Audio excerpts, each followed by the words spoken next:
Amados irmãos, nós vamos abrir a palavra de Deus no livro de Apocalipse, capítulo 1. Versos 9 a 13. Esse texto diz assim: Eu, João, irmão vosso e companheiro na tribulação, no reino e na perseverança, em Jesus achei-me na ilha chamada Patmos por causa da palavra de Deus e do testemunho de Jesus. Achei-me espírito no dia do Senhor, e ouvi por detrás de mim grande voz, como de trombeta, dizendo: O que vês, escreve em livro e manda às 7 igrejas: Éfeso, Esmirna, Pérgamo, Tiatira, Sardes, Filadélfia e Laodiceia. Voltei-me para ver quem falava comigo, e voltado vi 7 candeeiros de ouro, e no meio dos candeeiros um semelhante a filho de homem, com vestes talares e cingido à altura do peito, com uma cinta de ouro. Eu quero conversar um pouco com vocês sobre o tema: Jesus está no meio da sua igreja.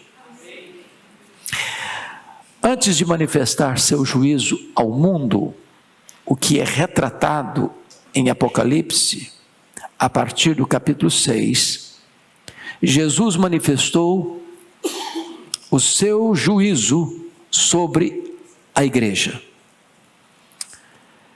É por isso que Jesus está aqui se apresentando à sua igreja. João está na ilha de Patmos, está banido para esta colônia penal.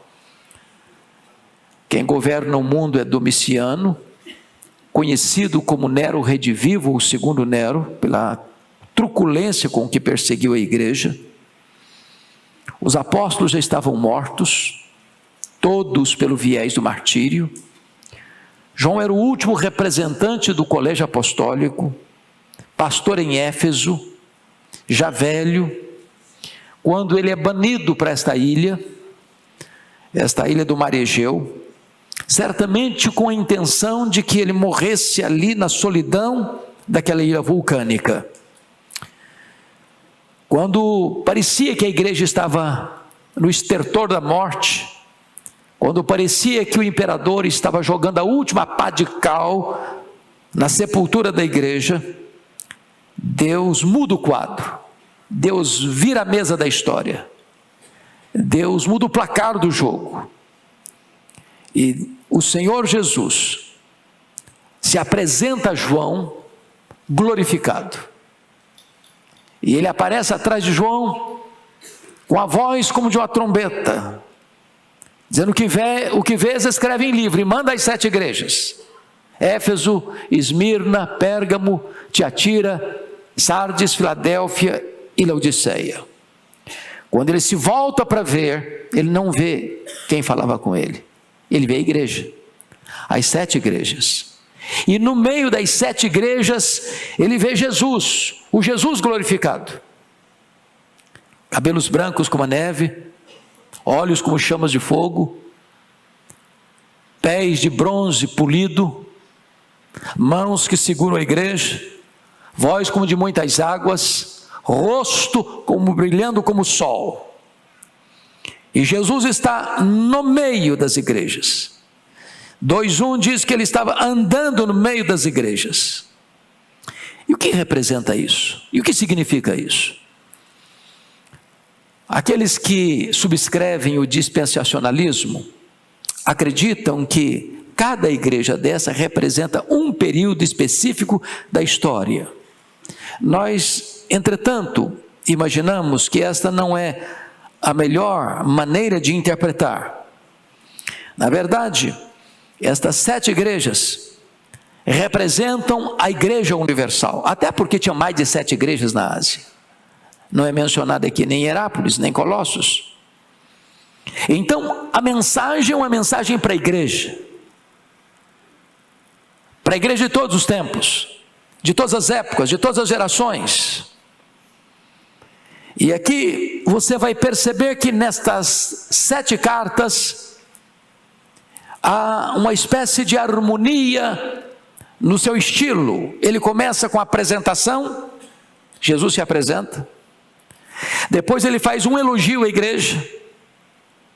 depois ele faz uma reprovação à igreja, e depois ele faz promessas à igreja. Então as cartas são divididas sempre nesses 4 pontos: apresentação, apreciação, reprovação e promessa. Obviamente, dessas 7 igrejas, 2 só recebem elogios, que é Esmirna e Filadélfia, a mais pobre e a mais fraca.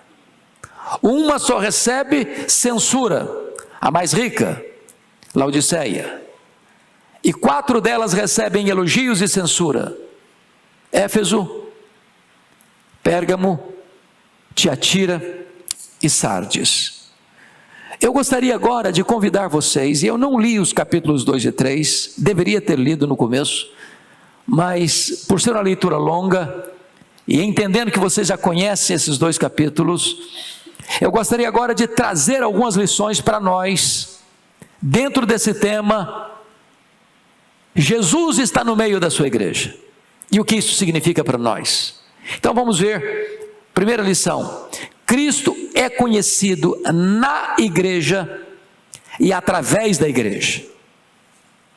É curioso que quando João vai ver Jesus, está falando com ele, ele olha e ele não vê Jesus. Quem ele vê? Ele vê os 7 candeeiros, ele vê as 7 igrejas, e no meio dos candeeiros está Jesus, o Jesus glorificado. Isso significa algo tão precioso para nós, porque ninguém poderá ver o Cristo da glória a não ser na igreja. Ninguém pode ver o Cristo fora da igreja. Cristo valoriza de tal maneira a sua igreja que ele se dá a conhecer por meio dela e não à parte dela. Por que é importante frisar isso? Porque nós estamos vivendo uma época, pastor Ival, que as pessoas dizem: eu quero Cristo, mas igreja eu não quero. Eu quero Cristo, mas igreja nem pensar. Eu sou crente, mas não preciso da igreja. Eu sou crente, mas não frequento igreja. Eu sou cristão, mas não estou ligado a nenhuma igreja. Na Bíblia isso não tem base, porque você vai conhecer Cristo na igreja e através da igreja. Ninguém pode ser salvo a não ser que pertença à igreja. Eu não estou falando aqui da presbiteriana, batista, assembleia, metodista. Estou falando da igreja lavada e remida no sangue do Cordeiro. Eu estou falando daquela igreja que é a noiva de Cristo, aquela igreja que é o corpo de Cristo, aquela igreja que é o rebanho de Cristo. Então Jesus é conhecido na igreja e Jesus é conhecido através da igreja. Essa é a primeira lição que esse texto nos oferece. Links na descrição desse vídeo. A segunda lição é que Cristo está no meio da sua igreja em ação, como remédio para os males da igreja. E eu quero encorajar vocês fortemente a estudar estas epístolas nessa perspectiva, porque você vai ver que na apresentação que Jesus faz a cada uma das igrejas, toda vez que ele está apresentando-se àquela igreja, ele está sendo um remédio para o problema que aquela igreja está enfrentando. Que problemas aquelas igrejas enfrentavam? Primeiro, esfriamento na fé. Segundo, perseguição. Terceiro, heresias. Quarto, imoralidade. Quinto, presunção. Sexto, apatia. Esses são problemas que as igrejas ainda enfrentam, ainda hoje. E quando eu falo de igreja, eu não estou falando agora da instituição como um todo, eu estou falando da sua membresia. Porque esses problemas todos podem existir numa única igreja. Uma igreja pode ser uma igreja viva, dinâmica, operosa, mas você pode ter dentro desta igreja um membro, 2 membros, alguns membros que estejam se desviando para lá ou para cá, mesmo que a igreja seja uma igreja fiel. Então, eu gostaria que você observasse comigo que para cada igreja, Jesus se apresenta como remédio para o mal que aflige aquela igreja. Por exemplo, para a igreja de Éfeso, que havia perdido o seu primeiro amor, Jesus se apresenta como aquele que anda no meio da igreja e tem a liderança da igreja na mão. Sabe o que ele está dizendo? Olha, eu conheço, e conheço particularmente, eu conheço pessoalmente, eu conheço profundamente. Eu sei o diagnóstico, eu sei o que está acontecendo. E então, o que ele está dizendo é o seguinte: eu estou vendo tudo, nada pode ficar oculto aos meus olhos. Preguei de Esmirna, que é uma igreja que enfrenta o sofrimento, a perseguição, a morte e o martírio. Jesus se apresenta àquela igreja como o primeiro e o último, aquele que esteve morto e tornou a viver. Então assim, olha, vocês estão enfrentando o martírio, vocês estão enfrentando a morte, o mundo está perseguindo vocês estão enfrentando perseguições crudelíssimas, pois não tenham medo, porque eu já passei pela morte, e eu já voltei a viver, eu ressuscitei, eu tenho domínio sobre a morte, eu tenho um controle da morte, eu sou a ressurreição e a vida, em outras palavras. Preguei de Pérgamo, uma igreja que estava se misturando com o mundo, flertando com o mundo, flertando com as doutrinas de Balaão, flertando com as doutrinas dos nicolaítas, ou seja, tanto com a idolatria como com a imoralidade. Jesus se apresenta àquela igreja como aquele que tem a espada afiada de 2 gumes, que exerce juízo e separa a verdade do erro. Diz: olha, pois eu vou usar a espada do juízo, e eu sei separar o certo do errado, para a igreja que estava se rendendo à apostasia e à idolatria. Para a igreja de Tiatira, uma igreja que estava tolerando a impureza, ele diz: eu tenho uma coisa contra ti, que tu toleras essa falsa profetisa Jezabel, que está induzindo o povo a uma vida imoral, uma vida de prostituição. Jesus se apresenta como aquele que tem os olhos como chama de fogo, e os pés semelhante a bronze polido. Ele está dizendo o seguinte: não adianta vocês esconderem, vocês camuflarem o que está acontecendo nos bastidores. Eu sei tudo, eu vejo tudo, eu conheço tudo, e eu julgarei tudo. Preguei de Sardes, uma igreja que vivia de aparências, que tinha o nome de que era uma igreja viva, mas estava morta. Jesus se apresenta para essa igreja que está morta, dizendo assim: eu sou aquele que tem os 7 Espíritos de Deus, ou seja, a plenitude do Espírito Santo, o único que pode reavivar a igreja. Eu posso reavivar esta igreja que está morta. Preguei de Filadélfia, a igreja que é fraca, a igreja que, embora fraca, é fiel. Jesus diz o seguinte: olha, eu sou aquele que tem a chave de Davi nas mãos, e a porta que eu abro ninguém fecha, e a porta que eu fecho ninguém abre. O que ele está dizendo é o seguinte: o que importa não é você ser uma igreja fraca, o que importa é que você é fiel ao Deus Todo-Poderoso. Preguei de Laodiceia, uma igreja morna, apática, rica financeiramente, mas pobre espiritualmente. Jesus se apresenta como aquele que é o Amém, a testemunha fiel e verdadeira, o princípio da criação de Deus, aquele que tem estabilidade, e aquele que é fidedigno, aquele que é constante. Então, Jesus sempre se apresenta para cada igreja como remédio para o problema específico que aquela igreja estava enfrentando. Mas uma terceira coisa digna de destaque aqui nessas cartas.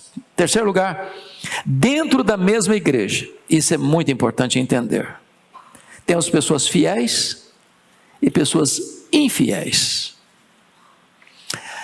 É muito curioso isso, porque as pessoas fazem perguntas, e às vezes as perguntas que fazem, e para mim, por exemplo, que caminho por aí, é esta, e é muito frequente: ô pastor, qual a avaliação que o senhor faz da igreja evangélica brasileira?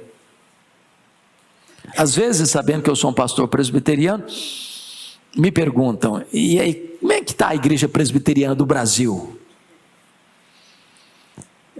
Às vezes me perguntam as igrejas que eu tenho ligação, que é Vitória e Pinheiros, e eu peço permissão para o meu pastor para responder o que eu respondo lá. Eu respondo assim: está muito bem. Eu respondo assim: está mais ou menos. Eu respondo assim: está mal. Está mal. Sabe por que eu respondo assim? Dentro de uma mesma igreja, que escuta os mesmos pastores, que se assenta à mesma mesa do Senhor que nós participamos hoje de manhã, que canta no mesmo coral, no mesmo conjunto, tem gente cheia do Espírito Santo, tem gente mais ou menos, e tem gente vivendo em pecado. E só Jesus pode dizer: eu conheço. Eu conheço. Numa mesma igreja. Então o que nós vamos ver, que em Pérgamo havia crentes fiéis, mas havia crentes seguindo a doutrina de Balaão dentro da igreja cristã, seguindo uma linha perigosa de heresia. Dentro da igreja de Tiatira, tinha gente seguindo a doutrina de Jezabel, uma profetisa que induzia o povo à imoralidade. Na igreja de Sardes, tinha gente que estava vivendo só de aparência, uma máscara muito bonita, nome de que vive, mas Jesus que conhece o coração e enxerga atrás da máscara, diz: você está morta. Tem alguns aí que estão no CTI espiritual. Agora tem uns poucos que têm suas vestiduras brancas, mantêm-se fiéis. Quando Jesus olha para a igreja de Éfeso, ele elogia aquela igreja. Tem crente batuta, gente fiel à doutrina, gente perseverante na fé, gente que suporta o sofrimento, gente que mantém a conduta cristã ilibada. Mas Jesus olha e diz: olha, mas vocês abandonaram o primeiro amor. Abandonaram o primeiro amor. Para a igreja de Esmirna e Filadélfia, igrejas fiéis a Cristo, mas ele diz assim: aí entre vocês, nas duas igrejas diz, existe sinagoga de Satanás, dentro da igreja, na igreja que era fiel. Então numa mesma comunidade, é preciso entender isso, às vezes você tem gente cheia do Espírito Santo, e na mesma comunidade você tem gente que está vivendo perigosamente, com o pé numa estrada escorregadia, numa mesma igreja. Quarta lição: a igreja nem sempre é aquilo que ela aparenta ser, quando ela é meticulosamente examinada por Jesus. Por exemplo, se você perceber nas 7 cartas há um estribilho que é repetido, e o estribilho é esse: eu conheço. Para 5 igrejas, Jesus usou a expressão: eu conheço as tuas obras. Igreja de Éfeso, a igreja de Pérgamo, ou melhor, a igreja de Éfeso, a igreja de Tiatira, a igreja de Sardes, a igreja de Filadélfia, a igreja de Laodiceia. Eu conheço as tuas obras. Para a igreja de Esmirna, Jesus diz: eu conheço a tua tribulação e a tua pobreza. Para a igreja de Pérgamo, Jesus vai dizer: eu conheço o lugar onde tu habitas, onde está o trono de Satanás.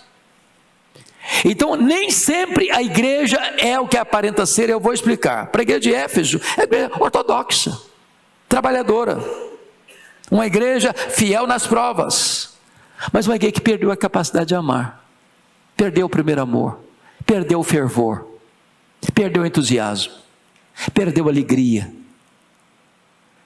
perdeu aquele encanto de ter deleite na presença de Jesus, botou a vida cristã no piloto automático.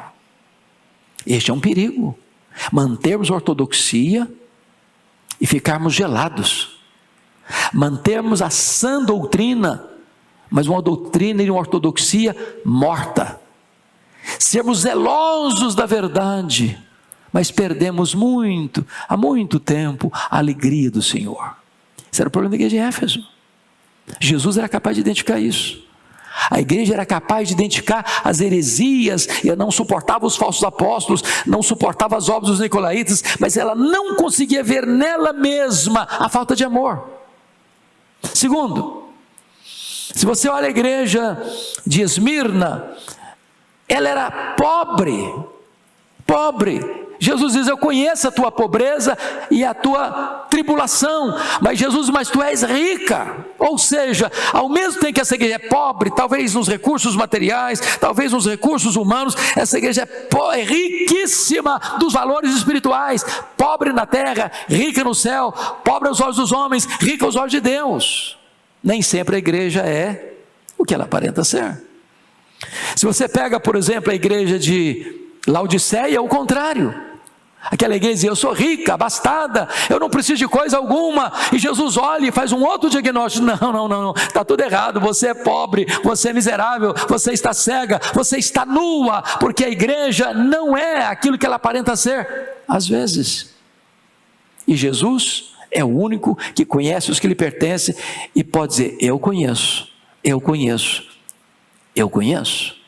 Por exemplo, para a igreja de Pérgamo, aquela igreja tinha gente crente, fiel, a ponto de o texto nos informar no versículo 13, 2:13, que houve martírio na igreja. O líder da igreja Antipas foi martirizado.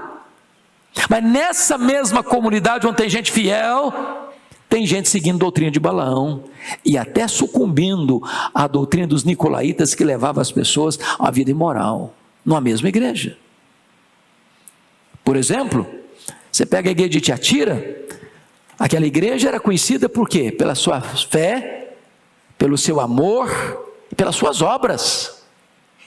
Se fosse hoje, diríamos uma igreja que é uma máquina industriosa, uma colmeia industriosa, de muito trabalho, de muita garra, de muita fé, de muito amor uns pelos outros. Mas Jesus olha e diz: não, mas vocês estão cedendo espaço para uma falsa profetisa, para uma falsa pregadora, que está induzindo o povo à idolatria. Você olha para a igreja de Sardes, e aquela igreja era famosa na cidade, uma igreja viva, uma igreja avivada. Quem olhava, aparentemente dizia: não, essa igreja é maravilhosa, o culto é maravilhoso, a música é maravilhosa, a liturgia é maravilhosa, a emoção transborda dessa igreja. Mas Jesus, que não se deixa impressionar por aquilo que os impressiona, diz: não, você só tem nome de que vive, mas você está morta. Está morta. A igreja nem sempre é o que ela aparenta ser. A igreja de Filadélfia é fraca, mas Jesus diz o seguinte: olha, você é fraca aos olhos dos homens, mas você é poderosa aos olhos de Deus, porque eu coloquei diante de você uma porta aberta, porque eu é que tenho a chave de Davi, e a porta que eu abro ninguém fecha, a porta que eu fecho ninguém abre. E para a igreja de Laodiceia, a igreja rica, abastada, Jesus olha e diz: nada disso, você está pobre, você está miserável, você está cega, você está nua. Então preste atenção. O que é importante não é o que as pessoas dizem a nosso respeito. O que é importante não é o que nós pensamos a nosso respeito. O que é importante é o que Jesus diz a nosso respeito. Jesus não tem uma opinião sobre nós, ele tem o diagnóstico: eu conheço. Mas em quinto lugar, notem comigo, Cristo anda no meio da sua igreja para oferecer-lhe oportunidade de arrependimento antes de aplicar-lhe o juízo. Entendamos isso, porque está em toda a Bíblia. Primeiro Deus toca a trombeta, só depois vem as taças do juízo. Primeiro Deus adverte, primeiro Deus alerta, primeiro Deus diz: olha, cuidado, mude a sua conduta, arrependa-se, acerte a sua vida. Deus dá chance a você e a mim de nos arrependermos, e não foi assim diferente com aquelas igrejas. Se não, vejamos, para a igreja de Éfeso, o que Jesus mandou fazer essa igreja fazer? Ele diz: lembra-te de onde caíste, arrepende-te e volta à prática das primeiras obras. Deus está dando uma chance a essa igreja de retomar o caminho da restauração. Para a igreja de Esmirna, Jesus olha para essa igreja que está enfrentando dificuldades, perseguição, martírio, e Jesus olha e diz: olha, ser fiel até a morte, e dar-te a coroa da vida. E ser fiel até a morte não significa ser fiel até o último dia da sua vida, até você descer a sepultura, não é isso não. Ser fiel a ponto de, se preciso for, morrer como um mártir do cristianismo, e dar-te-ei a coroa da vida. Para a igreja de Pérgamo, uma igreja dividida entre a verdade e o engano, a mistura com o mundo, Jesus diz assim: arrepende-te, senão eu venho a ti sem demora, e contra eles pelejarei com a espada da minha boca. Arrepende-te, porque do contrário o que vem é juízo. Para a igreja de Sardes, aquela igreja recebe um alerta de Cristo que suas obras não eram íntegras diante de Deus. E alerta mais, que essa igreja não se arrepender, virá sobre ela necessariamente o juízo de Deus. Mas notem mais, para a igreja de Filadélfia, a igreja que era fraca, ele diz o seguinte: olha, conserva o que você tem, para que ninguém tome a sua coroa. Não está falando de perda da salvação, não. Tome a sua coroa, no sentido de você perder os privilégios da vida cristã. E para a igreja de Laodiceia, a igreja que era morna, a igreja que era apática, a igreja que estava olhando para ela e confiando nela mesma, e agradando de si mesma, e se considerando a melhor igreja do mundo. Jesus diz: você deve se arrepender. Arrepende-te, e eu repreendo e disciplina quantos amo. Sê, pois, zeloso e arrepende-te. O que significa isso, irmãos? Jesus está aqui hoje, aqui na igreja Presbiteriana de Pinheiros, e Ele está andando entre nós, Ele nos conhece, Ele nos vê, Ele nos sonda, Ele nos diagnostica, e Ele sabe não só o problema macro da igreja como instituição, como comunidade da fé, mas Ele conhece a particularidade de cada um de nós que está aqui, e Ele está dizendo para você e para mim, o que está dizendo para essas 7 igrejas: é arrependimento, é arrependimento, é arrependimento, é arrependimento, é mudança, é transformação, é largar o caminho errado, é entrar pelo caminho estreito. Do contrário, haverá o quê? Disciplina e juízo. Mas, em último lugar, Jesus anda no meio da sua igreja, meus irmãos, para fazer promessas aos vencedores. E aqui chega uma conclusão. Se você percebe que numa mesma comunidade tem gente que anda com Deus e gente que não anda com Deus, você tem gente que é fiel a Deus e gente que está se sucumbindo à idolatria, você tem gente que vive uma vida de santidade e gente que está se entregando à imoralidade, Ele está dizendo uma coisa: nem todos os membros da igreja local são igreja de Deus. Na igreja visível existem vencedores e perdedores. Na igreja visível tem gente salva e gente perdida. Na igreja visível tem trigo e tem joio.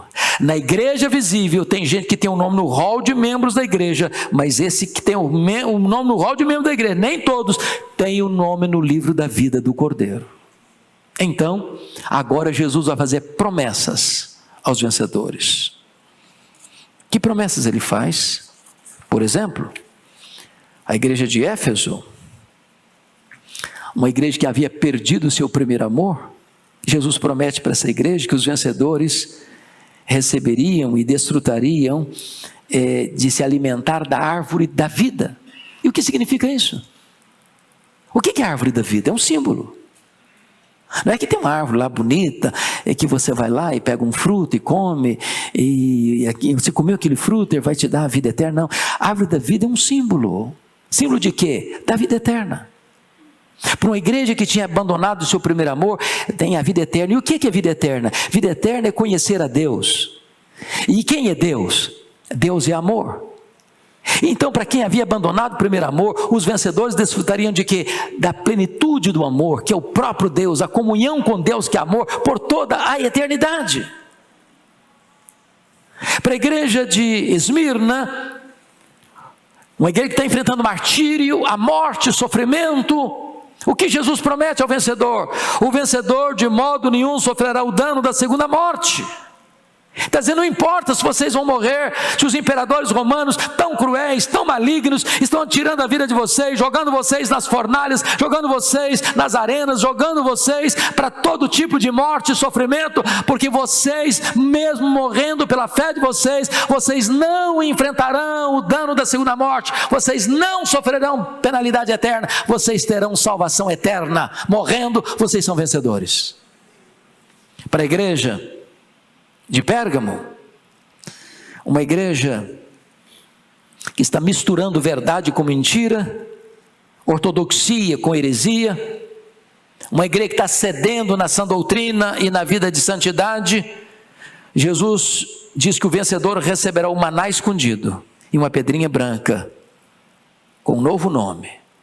E o maná é que ele vai se alimentar daquilo que satisfaz, que é a comida de Deus, é o pão de Deus, é o próprio Cristo, o verdadeiro pão que desceu do céu.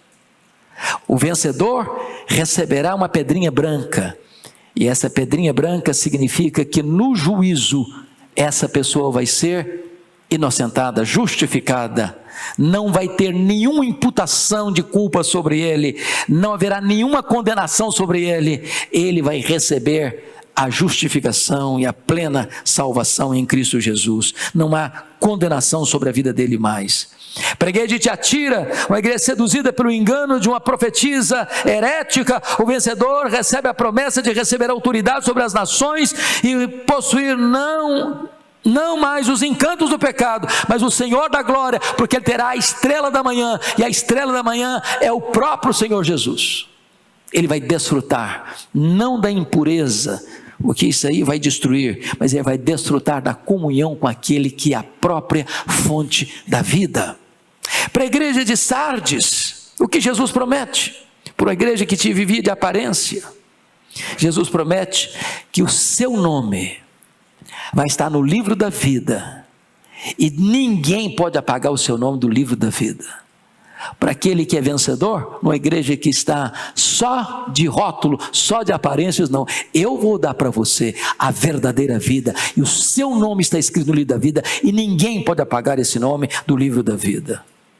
Para a igreja de Filadélfia, uma igreja fraca, mas fiel, o vencedor recebe a promessa de que? Ser coluna do santuário do meu Deus, e coluna do santuário é a coluna mestra que sustenta o santuário. Para uma igreja que é fraca, Jesus não, eu vou fazer de você uma coluna inabalável do templo de Deus. Mas para a igreja de Laodiceia, que achava tão importante dinheiro, riqueza, sucesso, fama, glórias humanas, Jesus está dizendo o seguinte: o vencedor, eu darei a ele sentar-se comigo no meu trono, como eu venci e sentei com meu Pai no seu trono. Eu tenho coisa muito melhor do que riqueza, eu tenho o trono, eu tenho o meu trono, que eu vou oferecer aos vencedores. Então, concluindo, você vai perceber que as cartas às 7 igrejas são cartas à Igreja Universal.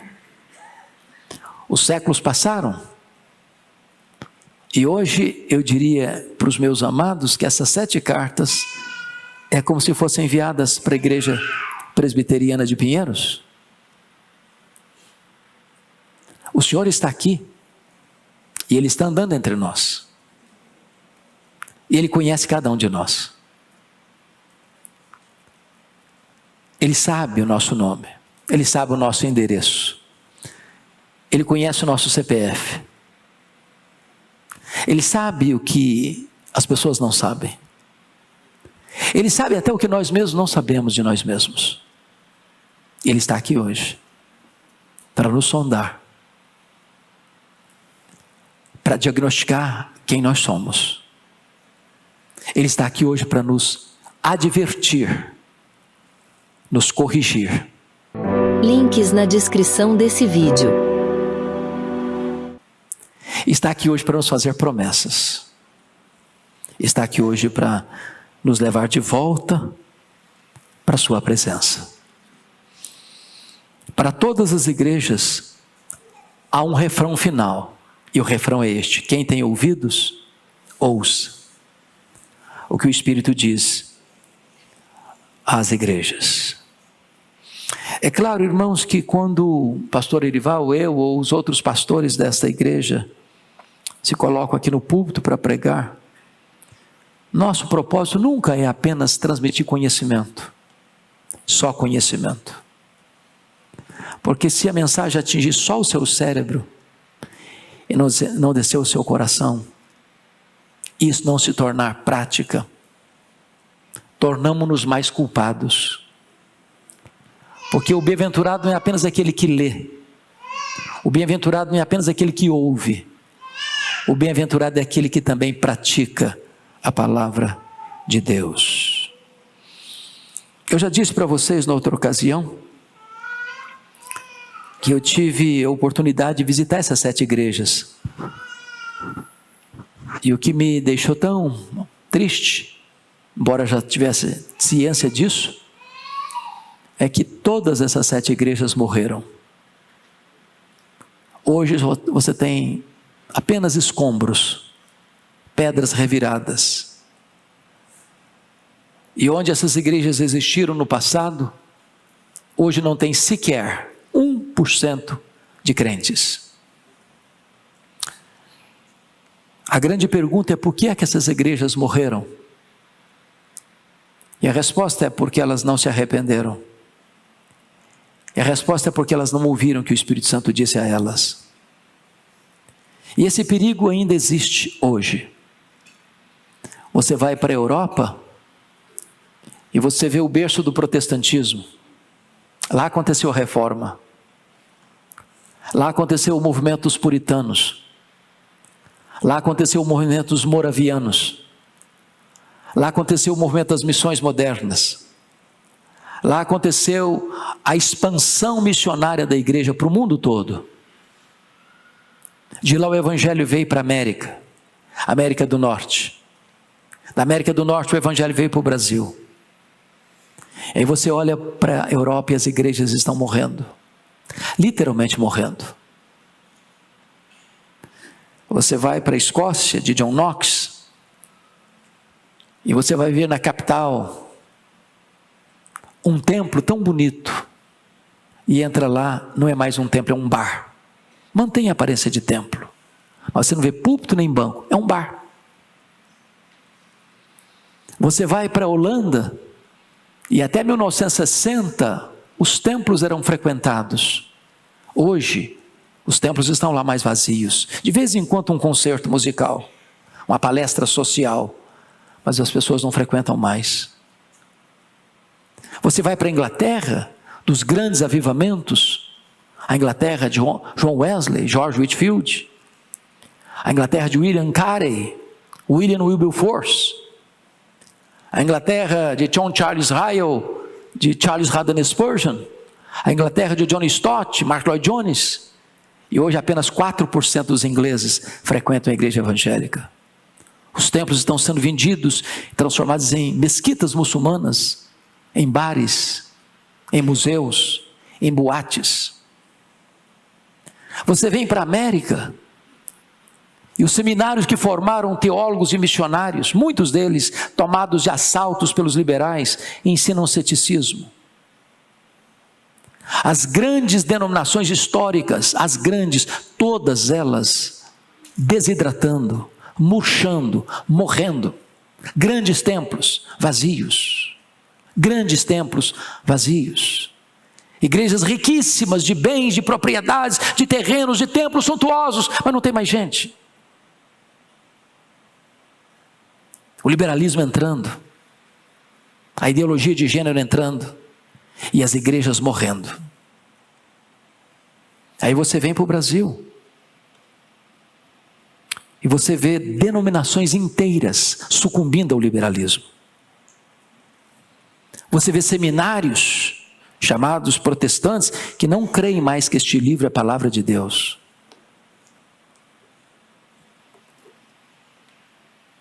Há poucos dias, pastor Arival, um pastor me ligou chorando e me disse: pastor Hernandes, a minha denominação não batizou, em média, uma pessoa por igreja no ano todo. Uma pessoa por igreja no ano todo.